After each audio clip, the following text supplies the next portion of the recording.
My name is Stephen Fox. Welcome to my channel. Today I'm going to go over the ETFs that I believe are generally good, and then I'm going to go into more specific ETFs. And I love to go into ETFs that have caught fire. And associated with each of these ETFs, I'm going to talk about the triple leveraged version of them, which are for short-term trading. They are riskier, but if you're doing long-term trading, you usually want to do just the plain vanilla ETFs without the leverage, especially if you're working and you don't have time to fool around with individual ETFs that much. You want some ETFs that you can just buy and hold.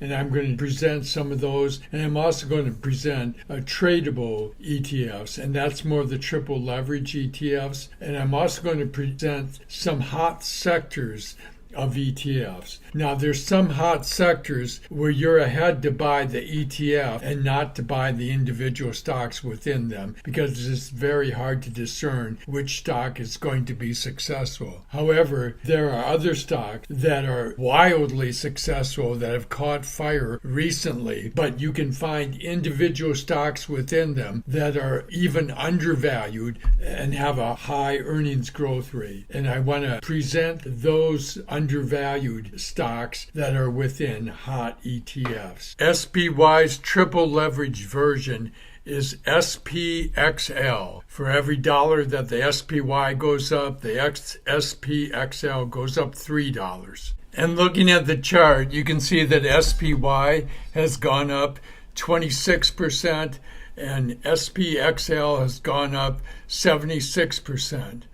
So it's gone up almost exactly 3 times more than SPY. We've had a very bullish year. The SPY is within its Bollinger Bands, and its relative strength is 68, which is good. This is your general all-purpose fund. I look at it that way, but I'm more addicted to the next stock that I'm going to present to you. My favorite ETFs are QQQ and its triple leveraged version TQQQ. The QQQ is the 100 largest companies on the NASDAQ. Right now, it's about 70% technology related, but it doesn't need to be technology. Whatever 100 companies are at the top, are the largest companies on the NASDAQ, will be included in these 100. For instance, one of the companies is Dominion Freight Lines. Okay, there's companies in there that you would not expect, but they go by the rule that the 100 largest make it into the QQQ. And that's the same thing with the SPY. It's the 500 largest companies, and there's turnover every year.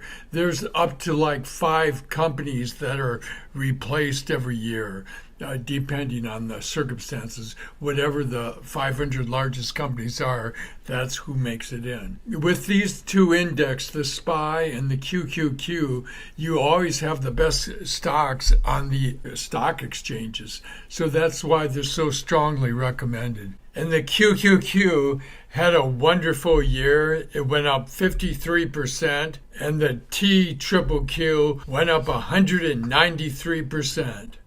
What a year, what a year, what a year. Again, I've traded both of these a lot. I know how they move. I've made a lot of money with TQQQ and its converse SQQQ, which I'll go into next. The SPY has done so very well this year, and its relative strength is 69, which is good. It's not overbought, but it's doing well, of course. You can buy a bearish fund against the QQQ. It's the SQQQ, and you're more or less shorting the QQQ. For each dollar that the QQQ goes down, the SQQQ goes up $3. Right now, the VIX is below 13. That is a very low VIX.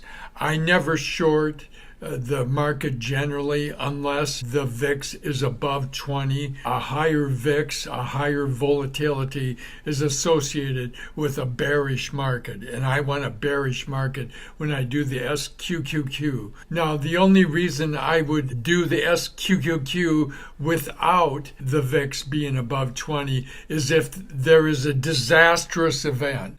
When we had the health problems in 2020, that was a disastrous event. I immediately shorted the market and made 20,000 in one day. So these are the circumstances in my mind where you want to use SQQQ. Much of the year's gains in the stock market have been made by the Magnificent Seven, and there's been times that I want to focus on those Magnificent Seven. And the best thing I've found ETF-wise is FNGU, and that includes the Magnificent Seven plus Snowflake plus Netflix and plus Broadcom. And all of these stocks are very substantial stocks which have been making really good gains lately, those additional three stocks. You're going to wonder why I don't absolutely love FNGU, because it's made twice as much as TQQQ. And looking at the chart, you can see that FNGU has made 438% year to date, over twice as much as TQQQ. Wow. The ride on a day-to-day basis, and remember, I use these mostly as day trading instruments. The ride with FNGU, it's a wild ride. And I do like to sleep at night sometimes. So when you have FNGU, it's a disruptive ride. It's almost too much to take sometimes. But if you can stay with it and stay in there and not be afraid of a crash, because remember, when the market goes down, this will probably go down worse. My next favorite ETF is the semiconductor ETF, SOX, SOXX. The triple leveraged bullish version is SOXL, SOXL, and they've both done wonderful. I don't own these ETFs simply because I've taken the route of owning individual semiconductor stocks like NVIDIA, AMD, Broadcom, and Super Microcomputer. And looking at the chart, the semiconductor ETF SOX, SOXX, has made 65%, and SOXL, its triple leverage bullish version, has made almost 225%. Yes, folks, artificial intelligence is here to stay and will be with us through the next century. An area of the stock market which has recently caught fire is biotechnology. And I like to use an ETF if I invest in biotechnology, and that's because 90% of the drugs developed fail. And that's why drugs cost so much when they first come out. You're paying for that drug, but you're also paying for all the failures and length of time they had to go through to get that vital FDA approval. And you never know exactly which drugs are going to make it through that long, arduous process. The plain vanilla version of this is IBB, and the triple leveraged version of biotechnology is LABU. I'm showing you the 3-month chart on the biotechnology funds simply because it just recently caught fire.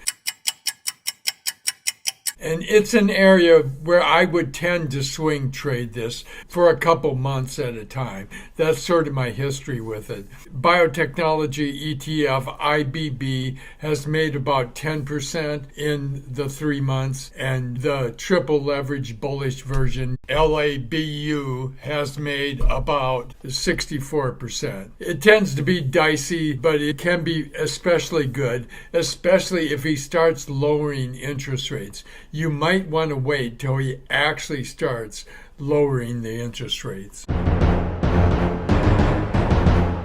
As interest rates come down, home building is sure to increase as mortgage rates come down. And they've already taken off recently. Looking at the chart, I have XHB, which is the home builders ETF, and that's gone up 58%. And ITB is the home construction ETF, and that's gone up about 68%. So when you look at that chart, they've gone up dramatically during the year, but especially in the last couple months. And if he actually starts lowering interest rates, that's going to take off even more. What I find fascinating is I can find companies related to home building and home construction that are reasonably priced and have a good earnings growth rate. And I would rather go with these individual companies. One of the best related companies I've found so far is Virco Manufacturing, symbol VIRC. They make furniture. They're building houses. Stands to reason that they're going to need furniture. Price to earnings is only 7. Its earnings growth rate is 36, and it has a wonderful looking chart. You can see Virco Manufacturing has taken off like a rocket in the last couple of months. And it's at $12, but it's thought to be worth $15, and it's got that 7 PE with an earnings growth rate of 36%. Looks like a buy to me. I own Installed Building Products, whose symbol is IBP. They make garage doors and insulation for houses. And looking at the chart, you can see that IBP has a good year-to-date chart, but it has been consolidating and just sort of holding steady for the last couple of trading days. Price to earnings is 17, and its earnings growth rate is about 18%. It's thought to be worth about $215, and its price right now is around $182. So I believe there's growth to go with this one. And building those houses, they need insulation and garage doors. Thanks for listening and watching, and be sure to check back in to see how this all pans out. Thank you.